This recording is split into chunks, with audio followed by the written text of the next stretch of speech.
suñu ay jëkkër ma wax ne kooku koo laal ku nekk ci monde bi doo nelaw doo lekk du doo tëdd ndax suñu borom ku ko déclaré guerre du am jàmm waxuma sax yonent bi alayhi salaatu wasalaam waaye ku yàlla baaxal ku ko wali sax ku ko attaqué di doo nelaw doo lekk ba suur man aadani waliyan faqad aadantuhu bil harb moo tax yàlla nee na tamit gars yi di pexe xam nga lan moo déranger monde bi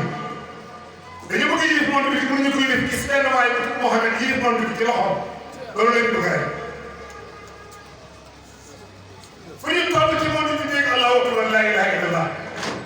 fu ñu toll dégg xëy jàng alxuraan loolu moo leen di bëgg rek waay moo doon xëy si di ngeen dégg bu soora waaye moom la dëkk bi jolli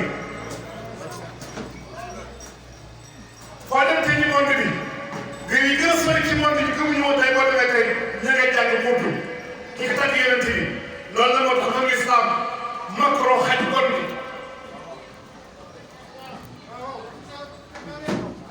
di nga dee de du am jàmm ci àdduna ëllëg ngay gën a am musiba inna lazina yu'zuna rasulallahi lahum azabun alim suñu borom nee na sama soppe bi Muhammad ku ko dul baaraam wala xusi ko dinaa la jàpp nga nekk ci kéefar ma jàpp la ngay dandani ma jàpp la dugal ci bàmmeel ma jàpp la génn la bu nekk malaaka ne xusuuhu fa xulluuhu summa jahima salluuhu jàpp leen Macron jàpp leen ko ba noté ko fu ngeen ko jëlee jaxam ngeen ko jëlee di ko sonn de mënoo kenn bëgg Mouhamed mënoo fexe ba suñu doom bi ko tudd Mouhamed mënoo fexe ba ko tàntal fii ci biir Saar dañ koy tàntal Touba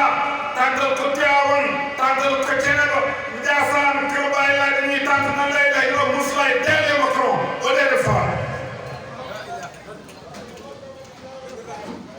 dara nga ci mën kontaan nañu baax ji bi dégg na discours bi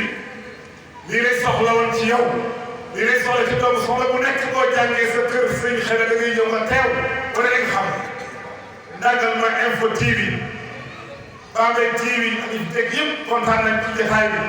gis nañ itam bi ngeen ko jox ñu ànd ak ñoom fu ngeen doon ko dégg ko ci lu ngeen bëgg plateau yi fu ngeen koy defee lu ngeen soxla yàlla jàmmal leen maa ngi jox kàddu gi nga fa Massar moo jox ay kàddu te ñaanu assalaamu aleykum wa rahmatullahi wa barakatu